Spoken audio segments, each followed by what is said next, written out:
Well, thank you very much, Michael, for the very kind introduction. I very much second the not giving away of professorships, but it's nice to have something that you've had to work hard for, of course. I'm really pleased to be here this evening and doing this. This is really quite a big moment and pretty intimidating compared to most lectures I've ever given. Having my family in the audience is going to make me extra nervous, but hopefully, well, they can mark me out of 10 afterwards, and let's see if it passes that test. So this is a subject, it's a different form of gas from Michael's area, but this is something I've been working on ever since I came to SPRU to do my PhD on the shift to gas in the 1990s in the power industry. And it's something really full circle that, having come up on the agenda in the last few years again in the UK, that I've ended up coming back to. So hence choosing it for the topic. So what inspired me to talk about gas as a bridge or a destination or a road to nowhere even? This is a slide from a friend of mine called Peter Evans, who did his PhD about the same time as me at MIT in the United States. We both shared an interest in China, and at the time he was working on Japan. Since then he's gone on to work for Jeff Immelt, the chief executive of General Electric, one of the biggest companies in the world, as a strategy advisor.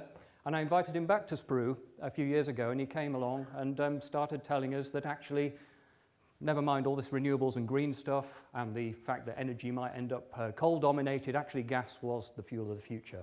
It's not only a bridge to sustainability, as many people had thought, because it's perhaps cleaner than coal and other fossil fuels, so it's the cuddliest of the fossil fuels, if you could say that, but actually it's the destination, it's where we should end up. And it's the first time I'd heard anybody make that argument, and that's really my point of departure for what I'm going to say over the next 45 minutes. So, 5 things I'm going to go through. How do we get here in the UK in terms of having so much gas in our energy system? How has it actually impacted on our energy policy goals, the things we want out of our energy system? Important to say that we, like any other country, are situated in the context of international energy markets. No country is an island. I know we're physically an island, but we're certainly not an island when it comes to trading energy. So international movements matter for us as they do for other countries. I'll talk through some of the controversies we've had recently, some of them very local to here, with the protests against drilling at Balcombe over the summer, which was about oil, not gas, but clearly gas drilling may follow at some point. And then talk briefly about a technology which might actually make all this sort itself out. Carbon capture and storage, perhaps as a way of gas being a destination rather than a bridge, or perhaps a bigger bridge than it otherwise would have been. I'm going to start with a quiz though, and I'm going to come back to this right at the end. So there's a multiple choice question. You can tell I used to lecture. I've given it up for the time being, but I couldn't resist this. So my question is, how much of our gas in the UK comes from Russia on average as a percentage? So I just want to put you to put your hands up when I go through the options. So how many people think more than half of our gas comes from Russia in the UK? I can see about a few hands. Oh, there's more hands. That's good. That's less than 5% of the audience probably. Between a quarter and a half. Oh yeah, that's a lot. Okay, I'm not going to count. But that's quite a big chunk of the audience. Less than 10%. Okay. I think most votes went to the middle option, but a close second was the third. I'll come back to that at the end. You might find that you shift your vote as I go through my slides. So, how did we get here? A little bit of a history lesson. I'm not going to bore you completely, but it's something that I really developed a love for while I was doing my PhD, it's the only time I've ever had time to sit in archives and read books, read Das Kapital, which, as you do when you're a PhD student, and the history of all kinds of other things, some of which was useful and some of which wasn't. But anyway, it was a time to indulge. So the history of gas in the UK is a very long one. It started out with town gas, very much bound up with the early days of the labour movement in the UK. And as you'll see in many towns and cities, including Brighton, that was when a lot of these gasometers, which you can see in the middle of that trade union banner, were built to store the gas from local gasworks. So this wasn't gas from the North Sea, this was gas from local gasworks, which came from coal, which was the mainstay of our energy supply. And we've got many of those still around. They're now used for storing natural gas to balance differences between supply and demand. So you'll see these gasometers going up and down at different times of day. But the next part of the story, the shift to natural gas, which is what we have now, what we cook with, what we generate electricity with, happened in the late 60s and early 70s. It was very famous. They had to send armies of people around everybody's homes to modify their appliances. And something people always forget is that actually then we started importing gas. So gas imports aren't a recent phenomenon in the UK. We've been importing gas ever since the early 1970s. And the first imports came via ship from North Africa to Canvey Island. And that started off the construction of our natural gas network. So you see this backbone of natural gas network going from Kent all the way up to Leeds and Manchester in the northwest. And that's the first ship docking here. So this isn't really a new phenomenon.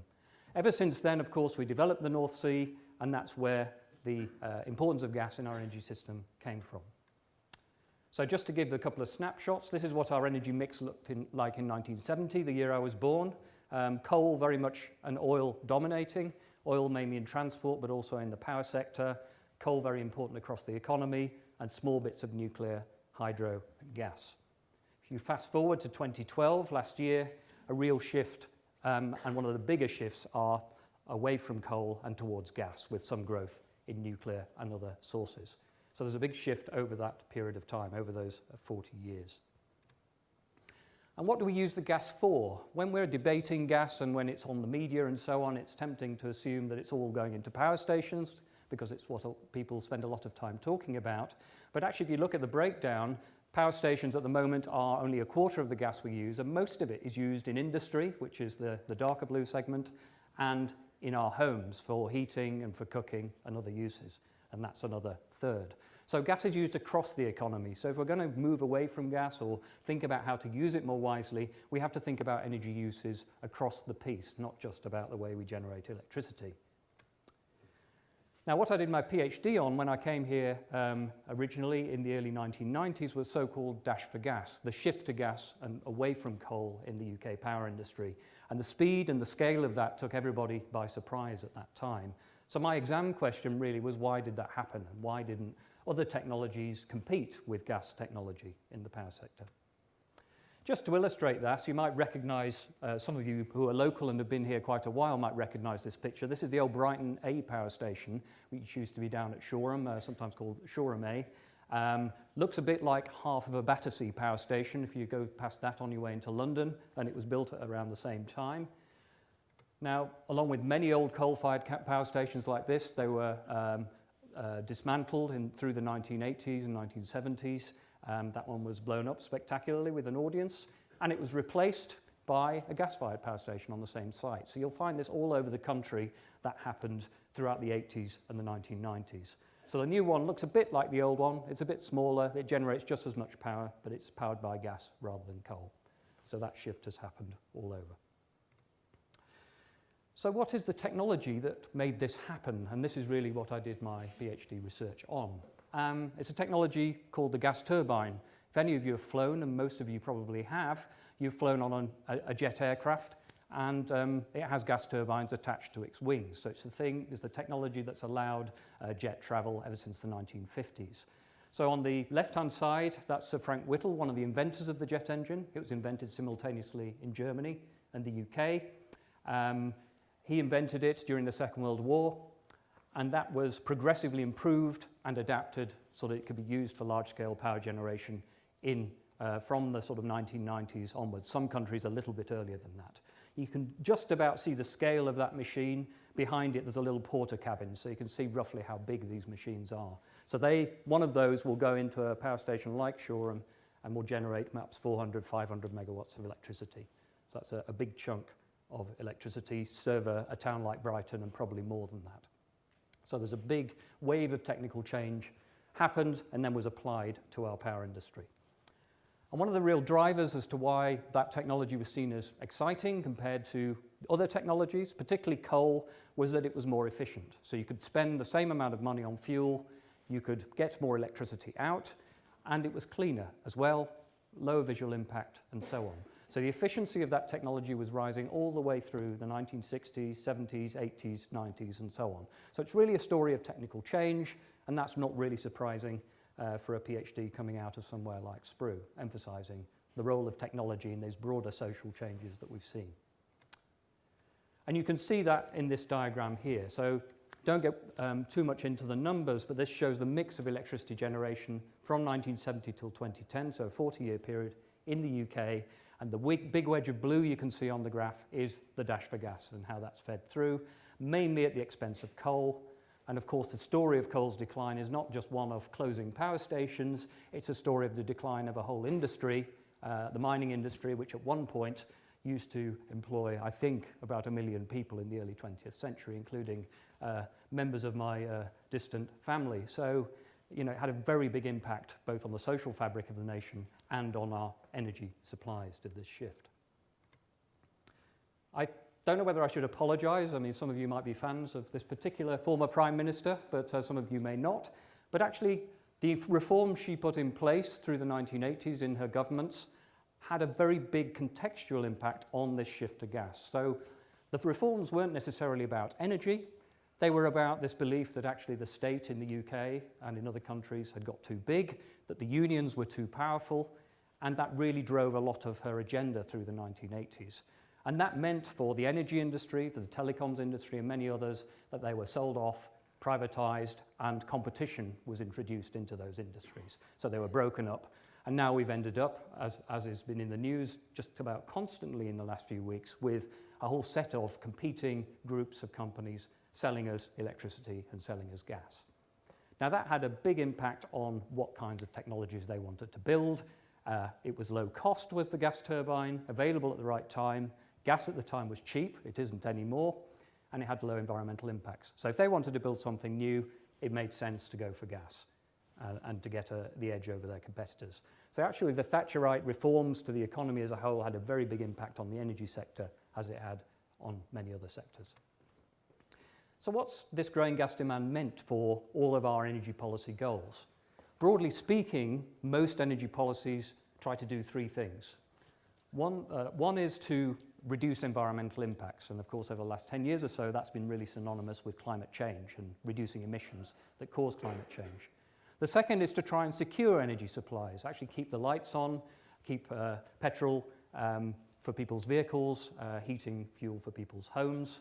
And the third one, which of course has hit the headlines very recently, is to do all that whilst keeping prices down, keeping energy affordable for people, particularly people who are on lower incomes, and affordable for larger industries which use a lot of energy in their processes, like steel and chemicals and so on. So what impact have they had along those three dimensions? Well, the first is the climate change dimension. This is a fairly complicated chart, but basically what it shows is the emissions trajectory the UK has got to stay on in order to meet its fair share of climate change mitigation, reducing greenhouse gases to meet internationally agreed targets. The target is to try and have some hope of getting to a 2 degrees average rise in temperature and limit it to that and not go any higher. And this is what the UK has to do. Over on the right-hand side, our target for 2050 is an 80% reduction compared to 1990 levels.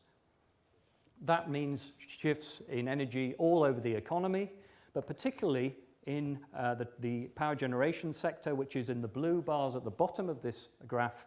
And it shows if we're going to do that, this particular set of analysis shows power generation has got to squeeze out the emissions first. And then maybe we can move to electric vehicles, electric heating, and so on.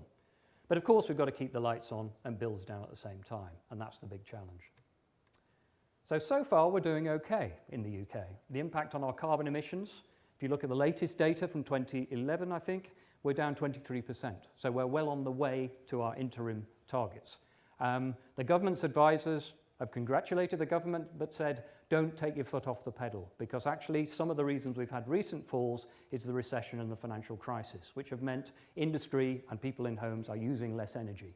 Now, if and when the economy recovers, then of course some of those issues will rebound, and we may end up having rising emissions again unless we've locked in those gains through energy efficiency and other things. So don't let's be too relaxed about that, say the advisors, the Climate Change Committee. If you look at it in another way, we're actually not doing so well. This isn't pointing to the graph, but it's pointing to another set of data you can put together which say, well, where are the emissions if we account for all the goods and services we use in the UK economy? Now, of course, many of those are not made in the UK. They're made in China. They're made in other places around the world. You look at all of those emissions, actually our emissions are rising over time because we are exporting our industries to some extent to countries like China and Vietnam and so on. So if you look at it on a consumption basis, the story isn't quite as good, and that really emphasises the need to have a global view of these emissions reductions. The second leg, energy security, that's really come up the agenda and focus minds, political minds in the UK and many other countries for many different reasons. As we all know, energy prices are now very high and they keep seeming to go up, certainly for us as final consumers, not necessarily for the companies that supply us with gas and electricity, as has been revealed recently. We've also had some conflicts, quite a lot of conflicts, many of them with energy dimensions, whether you're talking about the conflict in the Middle East, in Iraq, or the more diplomatic disputes over gas bills between Russia and Ukraine, which tend to flare up just about on a yearly basis and have just started to flare up again. We've had some blackouts in power systems in the early 2000s through underinvestment and extreme weather events, and impacts of hurricanes like Katrina in the United States as well. So all of these things are different dimensions of energy security. Security is a very multidimensional concept. All of these things can threaten the availability of energy to final consumers. Now, our debates are often focusing on the foreigners and what they're going to do to us. Will Russia turn the gas taps off and that kind of thing? That's why I asked you the question right at the start. But I think the important thing to remember is that security is also about investing in our own infrastructure. Do we have enough gas storage? Do we have enough power generation capacity? Do we have enough insulation in homes to make us resilient to some of the things that might happen? So it's a domestic issue as well as an international issue. Now, one of the things that gets our politicians quite worried is what's happened with our gas supplies. So we've had a long period, because of the North Sea gas, of being fairly imbalanced between the amount we use and the amount we produce, and that's 1980 through till the mid-2000s. You can see by the red line there. But in the last 8 years or so, the line has been crossed, and we've now started to import more and more gas to meet our needs. Now, you can also see on the graph that those imports are coming from very different places. So some are by pipelines, and they come from Norway, that notoriously unreliable country, by ship from North Africa, and by pipeline from places like Belgium. So again, just the odd clue for the answer to my quiz question in that as well. So we've got a diverse set of sources there. We've also got a more complex gas network. The people who run the transmission system, having had years of gas coming in basically at the top of the country and also further down the east coast and Morecambe Bay, and then feeding the gas down to the southeast where we live, which is where most of the demand is, they're now dealing with multiple sources of gas coming into the country in different ways and distributing that in a more complex way. So we've got a much more complex system, but potentially a more resilient system too, with more diversity in it. Third leg is affordability, and that's really what's focused the mind of media and politicians very recently, with both of the leaders of the two main parties making proposals about how they're going to tackle this issue in different ways. And the reason is, if you look at these bold figures, that basically for us in households, our gas prices have trebled since 2000 and our electricity prices have doubled since 2000. And the main cause has been rises in the wholesale cost of gas, and that continues to be the case. So when the companies stand up on the TV, like they have done a lot recently, and say, it's all these green taxes that you're making us put on the bills, they're not telling the truth. Most of the rises over the time have been through gas prices. The green taxes, as they call them, are starting to add to bills, but ironically, many of those are to try and help people improve the efficiency of their homes and hence reduce their bills.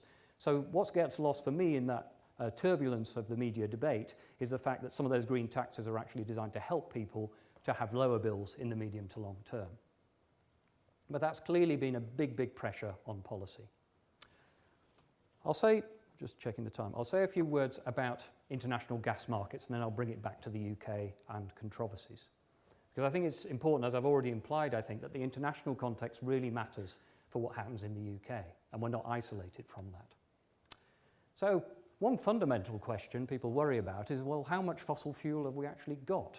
Are we going to run out soon? And that's been mainly discussed about oil, but also people start wondering about it, about gas too. What these wheels show is estimates of the global gas reserves. These are recoverable reserves, so it's reserves, not all the reserves that happen to be in the ground in different places around the world, but how much of that could actually be got out of the ground at a reasonable cost and with current technology.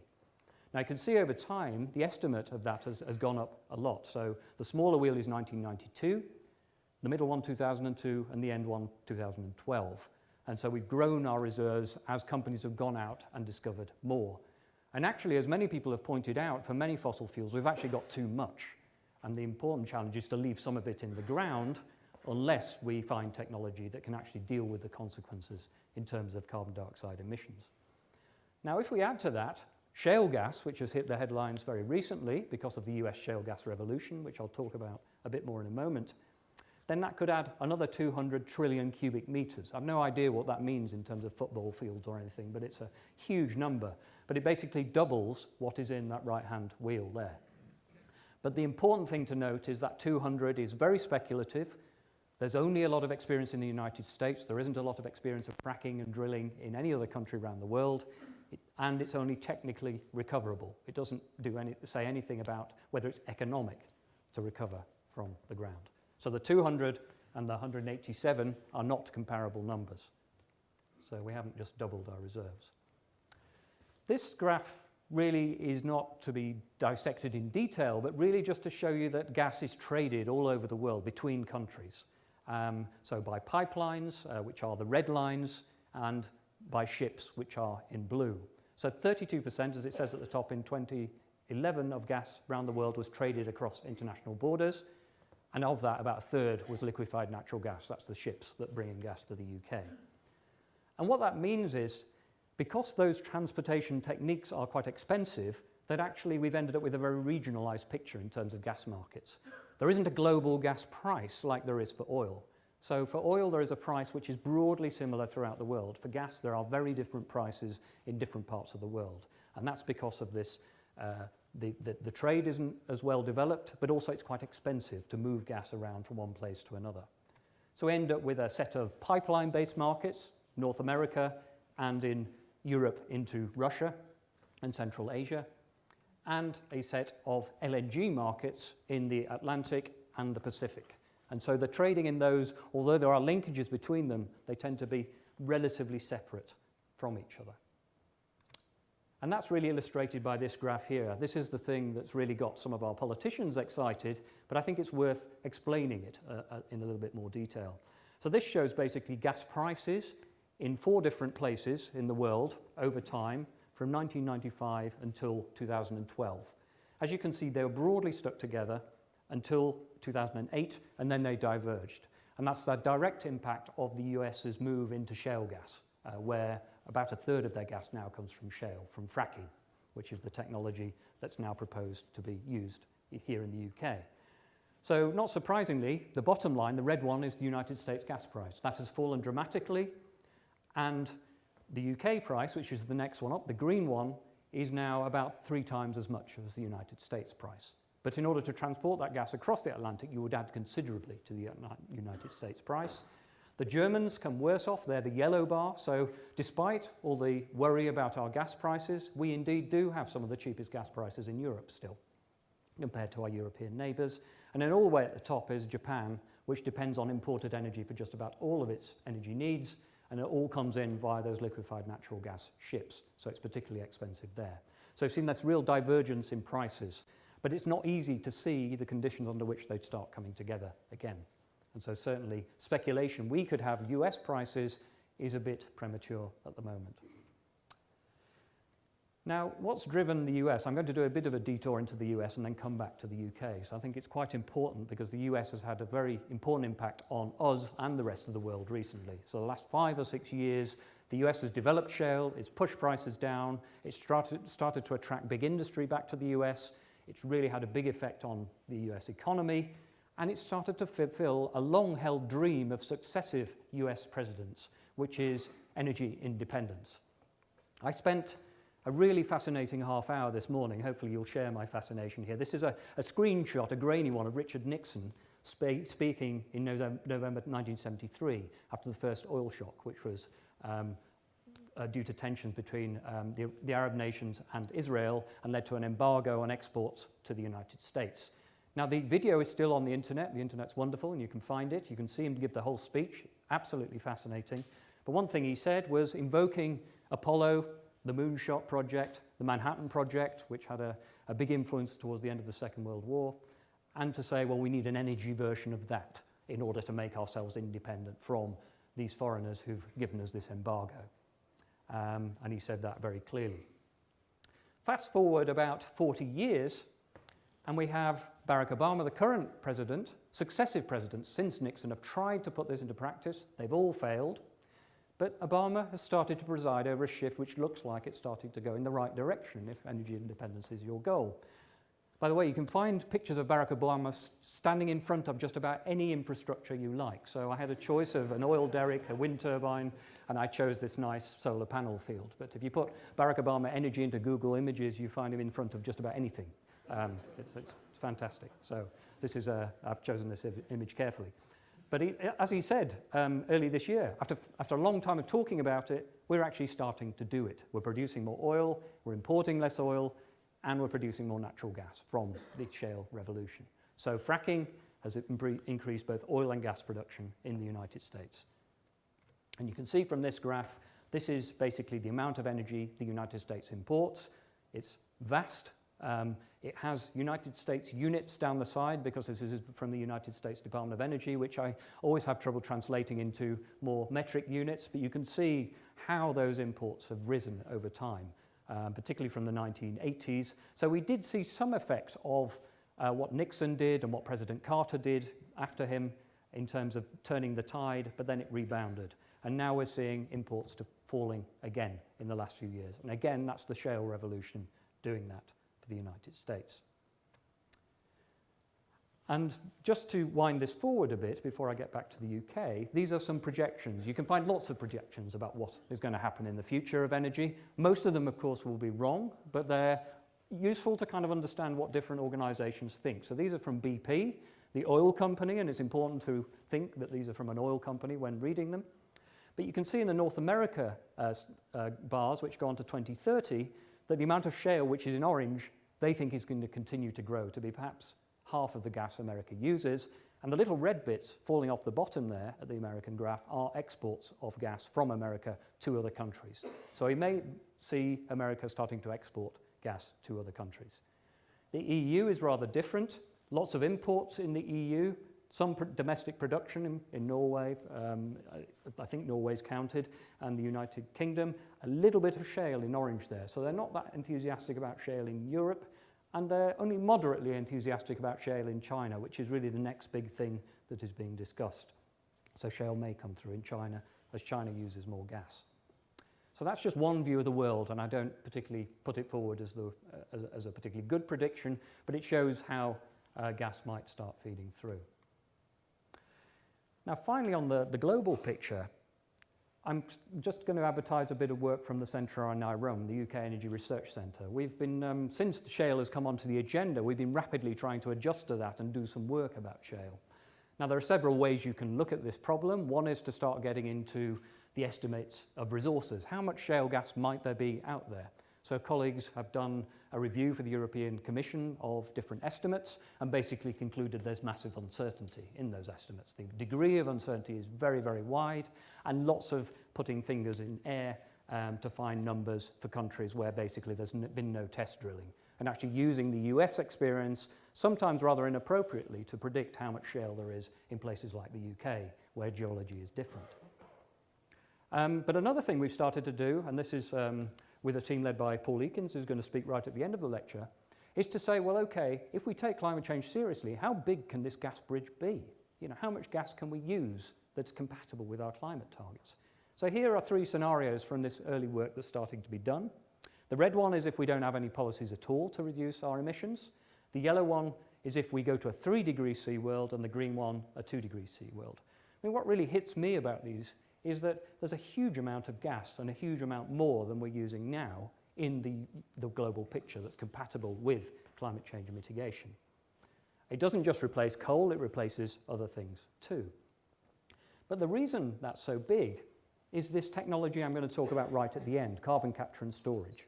It all depends on whether that technology is available. That's basically technology to capture CO2 from fossil fuel power generation systems, pipe it into holes in the ground, oil and gas fields and other geological formations in the hope that it stays there. So it's taking carbon out of the atmosphere. Now, if you can have that technology, then the purple, the green and the red lines are possible. So there are no policies again, and the 2 degrees C scenario, just like on the previous slide. If you don't have that technology, we're on the sort of pinky purple trajectory. So we have to use a lot less gas because we can't emit that CO2 to the atmosphere, and we can't use that technology. So it's really dependent on that technology coming through, is having a bigger bridge to the future from gas. So now I'll come to the UK and our UK gas controversies.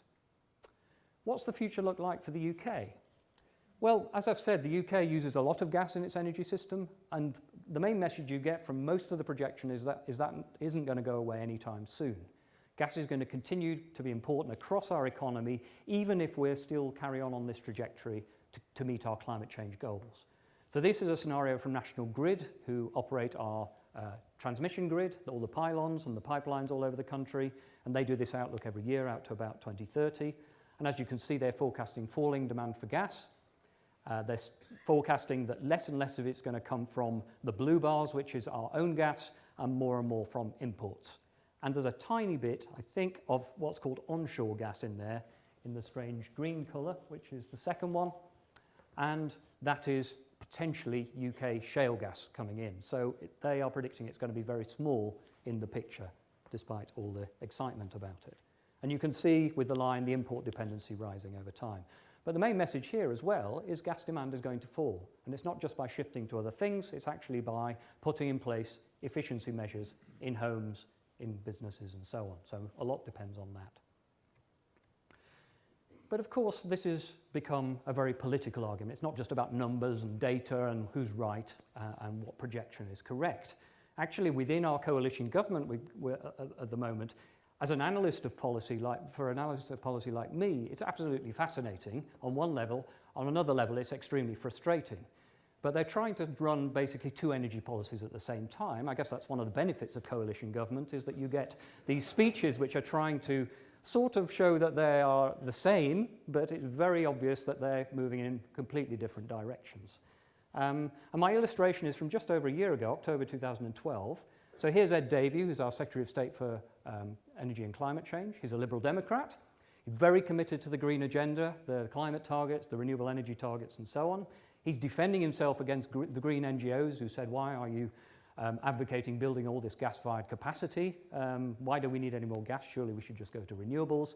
And he's saying, well, we need the gas to balance the renewables as well. So we need the gas too. And I'll illustrate that a bit more in a moment. And he said that on the 8th of October 2012. Now, on the same day, at exactly the same time, our Chancellor of the Exchequer made a speech which he mentioned gas, but in a rather different way. The mood music was very different from George Osborne. So he surprised and delighted some NGOs by mentioning renewable energy, which they thought he would never do, but he did. But he also, of course, has emphasised the potential of shale. You know, we don't want to get left behind, as he said. Perhaps we can have low prices here too and develop shale gas resources. And it's the time that he announced that tax breaks were going to be given to the shale gas producers. So a very different emphasis. So it was about gas, he advocated gas, but very much that gas was a bigger part of the picture. So what's going on here? Well, at the time they were making their speeches, very soon after, the government came out with something called the gas strategy. Now, for the civil servants who wrote this must have been one of the most difficult documents ever that they had to write in their career, because they had to triangulate between the George Osborne view of the world and the Ed Davey view of the world in one document. And of course, the way to do it, I'm quite proud of this, that they use scenarios, you know, like we academics do, and say, well, it could be like this, it could be like this, and it could be like this. And of course, there are scenarios which are compatible with the sort of Ed Davey view of the world, and scenarios compatible with the George Osborne view of the world, all in one document with lots of nice language, and actually you can read into that what you like. So they didn't call them George and Ed, but that's what I've called two of their scenarios. So George first, which is in the middle, basically the number after George says 200 grams per kilowatt hour. That's the amount of emissions on average we get for 1 unit of electricity generation, so 200 grams of CO2 per kilowatt hour per unit. For Ed, he wants 50, and that's in line with the trajectory recommended to meet our climate targets. So that's really where we should be, and that's where all this scientific advice is. George is not where we should be, but perhaps we can catch up later. And then they've got one in the middle, and I couldn't think of a sensible name for it, so it's just called 100 grams per kilowatt hour, rather boringly. But that's somewhere in between. Perhaps we could live with something nearer to that than the 50. So those scenarios were in there. The amount of power from gas under those scenarios is very different. So of course, under the George scenario, you have more. Nearly 45% of gas in the UK. Power from UK comes from gas. For Ed, it's only 10. But the interesting thing is, all of them need lots of new gas-fired power stations to be built. So in a sense, Ed Davey was right. We do need a lot of new gas build. And the reason is you need those power stations there to balance the system. You have to persuade the investors to build these plants and then use them very seldom to balance some of the intermittency in the grid. Now, if we invent storage and we have lots of ICT, information technology in the future, we might not need as much of this. We may be able to operate our grid much more smartly. But anyway, at the moment, that looks like where it is going. So, the takeaway message there is we do need to build a lot more gas stations, but the important thing is that they're not run 100% of the time or 80% of the time, unless they're fitted with carbon capture and storage technology. And of course now, recently, we had our usual silly season over the summer, and the topic of choice by the silly season journalists, so all the specialist correspondents had gone on holiday, and the generalists were in charge, and they decided fracking and Balkan was the thing they wanted to cover. So all of us involved, or tangentially involved in doing any work on gas, had quite a busy summer, answering journalist calls and so on. But of course, it became a very important national debate, and that protest at Balkan, although it was over oil trust drilling, became a real focus for that.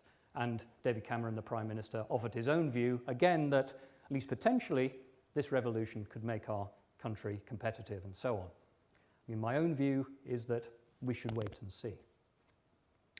This is the reaction from the polite citizens of Brighton. This is, I don't know if any of you remember this, this used to be sitting there as we came into Brighton Station. Fracking, of course, lends itself to all sorts of puns, so the NGOs have had great fun making up great names for protest groups. This was set up well before this latest discussion, but I think it really brings home that actually, whatever you think about fracking, the thing that's going to be incredibly important in the UK is the local discussion where it happens. And actually having semi-industrial, lots of trucks and drilling and fracking and so on is not a trivial matter. And certainly, as we saw with the Balkan protests, it's not going to happen without some controversy, and potentially it may be really slowed down, and it may mean that the industry decide it's not worth doing. So it's very different to the situation in the United States, where people own their own land, they own the rights to the minerals underneath, and they therefore could get a lot of benefits. Also, fracking was done in many cases in areas with very low population density. So there's lots of differences there, and the geology is different too. So even if fracking starts to happen in the UK, I don't expect it to be a very smooth ride. So will we have a UK shale gas revolution? Just to recap, we have uncertainty about our reserves. There's a big report come out recently that has great detail about our geology and how much shale might be out there, but it has limits. Depends on extraction costs, and until test drilling is done, we don't really know what they're going to be, and that's the real irony. Very strong local opposition. And also we have a large regional market we're part of. Remember what I said about the international context. So even if we get some very cheap gas in the UK, there's no guarantee that's going to go straight into UK homes and into cheaper UK power bills. It's going to be sold into a market which is connected into the continent, and so any downward pressure on prices will be dampened by that. So don't expect the kind of prices that the United States has got anytime soon.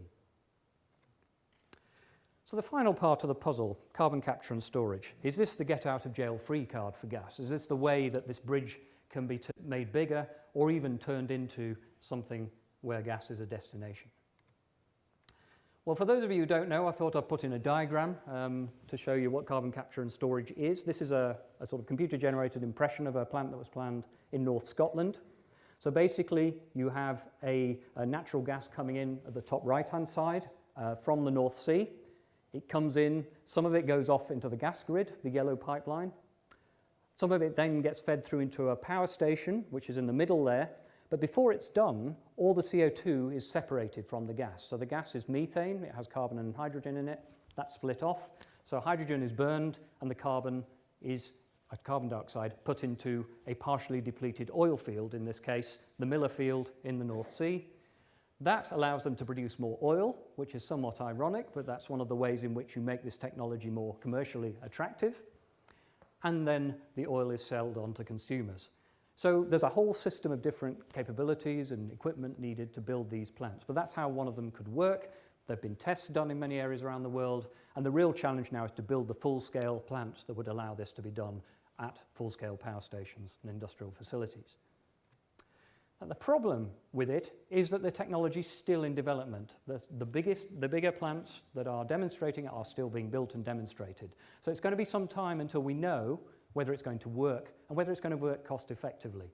So these are just from some work I led for UK Energy Research Centre with some colleagues from Sussex here and other universities, tried to identify where the uncertainties are and then what could be done about them. And we identified a whole set of things, which are common to other technologies too, that are preventing the technology from developing faster. Things about whether there's enough policy, can the policy support them? Are the costs too high? Will public acceptance be there? So in Germany and the Netherlands, the public has decided they don't want this technology, and part of the reason was that the proposal is to put the CO2 under land, and they really didn't want CO2 storage under their homes. So they said, we're not having it, and so the governments of those countries has decided it isn't an option.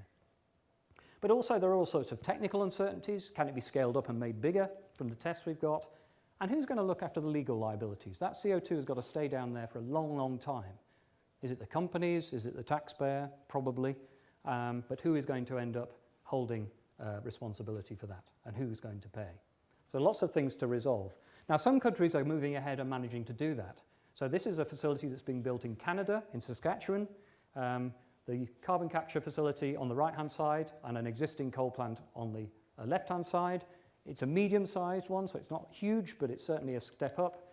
And that one is said to be going to be operational very soon, early 2014. So some countries are doing it, US, Canada, and some others.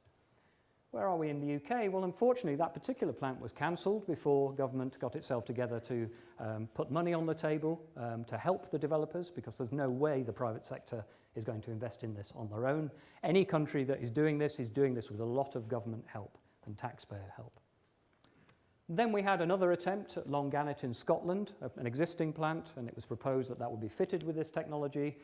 The government said, well, here's £1 billion we will put into your plant. Long negotiations, and in the end, they broke up without agreement. And the company said, sorry, £1 billion is not enough, we need £1.5 billion. And at the time, that was seen, probably rightly, to be too high a price to pay for a single power plant. So CCS has got some way to go before we know whether it's an option for us all. But certainly, some countries are moving ahead, and still there's a possibility it will work, but the question is, will it work cost effectively? So here are just some conclusions to leave you with. So I think gas has a central role to play in our energy system, and I think it goes for many countries around the world. One of the big questions is whether China will start burning more gas. At the moment, it's only 5% of the energy they use in that coal-dominated economy. Importing more gas is not necessarily a bad thing, as long as we import it from a variety of places and we can rely on the contractual relationships with the trading partners we have. Climate targets mean the role of gas has to change. Some sectors it needs to be less gas, in others we're relying on technology to fix the problem for us if we want gas to continue. Both government energy policies, the George view of the world and the Ed view of the world, both require gas capacity. And I tend to agree that that is needed. And we need some incentives so that plants can be built and operated for a very short amount of time each year, comparatively speaking. And that's quite a hard thing for companies to commit to. CCS could help, but it's really only going to kick in on a large scale from the 2020s. And the shale gas debate, I think, on both sides is often evidence-free. I really do get a bit tired of advocates saying it's going to transform our economy tomorrow, and from some rather poor rhetoric as well, coming out of some of the opposition groups. Not all of them. Some of them are extremely well thought through, but others will just make any argument they can to try and be against shale gas. And personally, I don't see a problem with the test drilling to find out more, but actually I don't think it's going to be very easy given the amount of social opposition we've seen in the UK. And the companies themselves have to be really aware of that they need a social license to operate, as my colleague Mike Bradshaw says, in the UK. They need some social consent to do what they're doing, and they don't seem to have caught on to that very quickly. So back to my quiz question. Anybody change their minds? A few of you. So the answer was less than 10%, just to leave you with that. So with that, thank you very much.